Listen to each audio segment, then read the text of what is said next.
Is that a spider?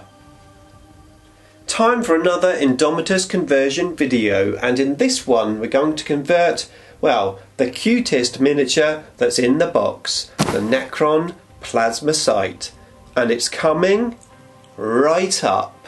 Necrons! Nick speaking, and welcome to this video. And if you're new to the channel and you want to learn about Necrons and more, then please subscribe and hit the bell button to turn on all notifications so you don't miss an upload.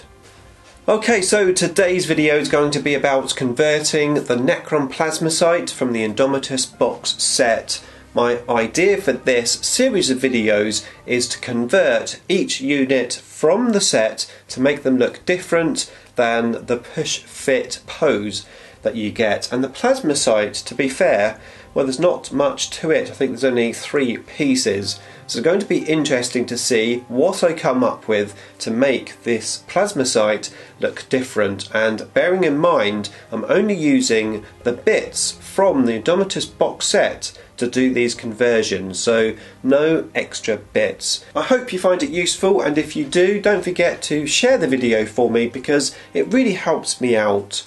Right, time to have a look at my conversion. Okay, so here is a Plasmacyte already built, and he looks really cool. By the way, apologies for my plasters. Yes, I did cut my fingers building these miniatures. Anyway, on with the video. Right, so this guy here reminds me of a mosquito. Very, very cool. I really like him. However, of course, if you're building more than one, well, you want them to look slightly different, and that's what we're doing in this video. So the first thing to do is to clip all of the pieces off of the sprue and then clean all the mould lines off, which I've already done. Now, looking at the original Mini again and trying to work out how we can basically change the pose of this miniature, one of the key things is the piece of terrain that the miniature is actually on, which, whilst looks very good, I think having this piece of terrain twice, well, it's going to look really odd. So I'm thinking the best way to change the model is with a different piece of terrain. So that means we need to cut these legs off of the piece of terrain, and that's going to be my first job, to take it off of the terrain. And then once that's done, I'm going to have a closer look at how I'm going to repose him. I'm thinking I might use the piece of terrain which this reanimator is sitting on. Actually, it's about the perfect size and shape, but obviously it's a different piece of terrain, and I'd probably have it the opposite way round to this one in terms of the direction that it's sitting.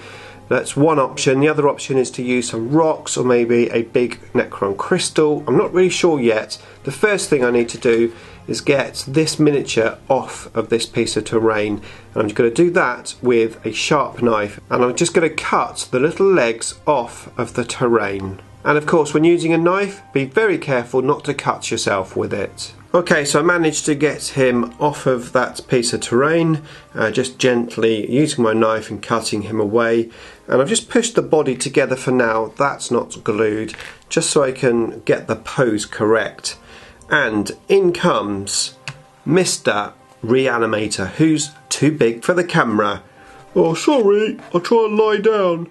Now, this Reanimator here is built as per the instruction books, and I'm going to do a second one, and I'm going to make a conversion of it, of course, with a video.